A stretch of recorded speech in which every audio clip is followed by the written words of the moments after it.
अस्सलामु अलैकुम, this is Usman Maqbool and you are watching the blue truth. Pakistan के सूबा पंजाब में अभी मौसम सरमा का आगाज़ नहीं हुआ, लेकिन फ़िज़ा इस कदर पोल्यूटेड हो चुकी है कि मालूम होता है कि जैसे हर तरफ धुंध छाई हुई है।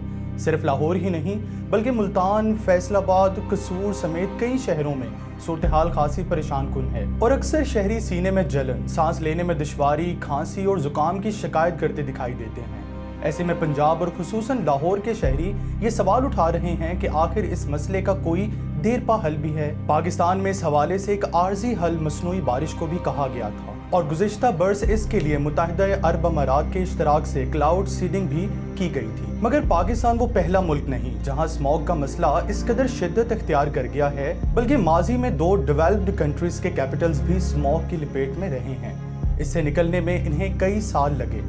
ये शहर बीजिंग और लंदन थे, जहां अब एयर क्वालिटी में गैर मामूली कमी वाक़या हुई है। आइए जानते हैं कि इन शहरों ने स्मॉग से लड़ने के लिए क्या किया और पाकिस्तान इन ममालिक से क्या सीख सकता है। बरतानिया की कैपिटल लंदन में 19th और 20th सेंचुरी में कई मरतबा स्मॉग शहर पर छा जाने के वाक़यात देखे गए। 1952 में the great smog of London इनमें से सबसे ज़्यादा मकबूल मौका था, जब 4 रोज़ तक हद निगाह इतनी कम हो गई थी कि सिर्फ चंद फुट तक ही वाज़ेह दिखाई देता था। शहर में नमूनिया और ब्रोंकाइटिस यानी खांसी, गला खराबी जैसे अमराज भी फैल गए और शहर के अस्पताल मरीजों से भर गए। इस दौरान कुछ अंदाजों के मुताबिक 10,000 अफराद हलाक हुए। लंदन में इस इंसिडेंट के बाद 1956 में बरतानिया की पार्लियामेंट में क्लीन एयर एक्ट पास किया गया, जिसमें इंडस्ट्री और घरों से निकलने वाले धुएं को कंट्रोल करने के लिए शहरों और कस्बों में स्मोक कंट्रोल एरियाज बनाए गए, जहां सिर्फ ऐसे फ्यूल का इस्तेमाल किया जाता जिनका धुआं कदरे कम होता,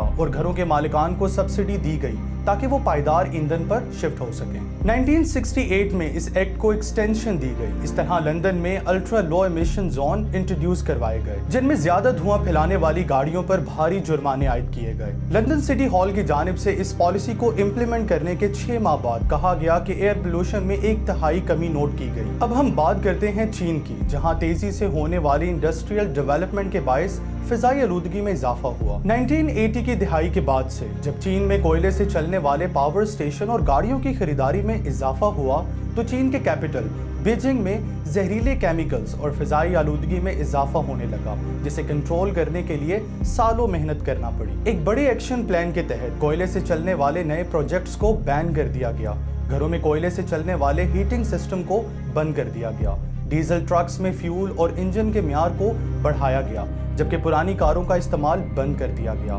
लोगों को इलेक्ट्रिक कारों को अपनाने और मुख्तसर सफ़र के लिए अपनी साइकिल चलाने की तरगीब दी गई। अक़वाम मुत्तहिदा की एक रिपोर्ट के मुताबिक 2013 से 2017 में 4 सालों के दरमियान बीजिंग में फ़िज़ा में आलूदगी की शरह 35% से कम होकर 25% हो गई।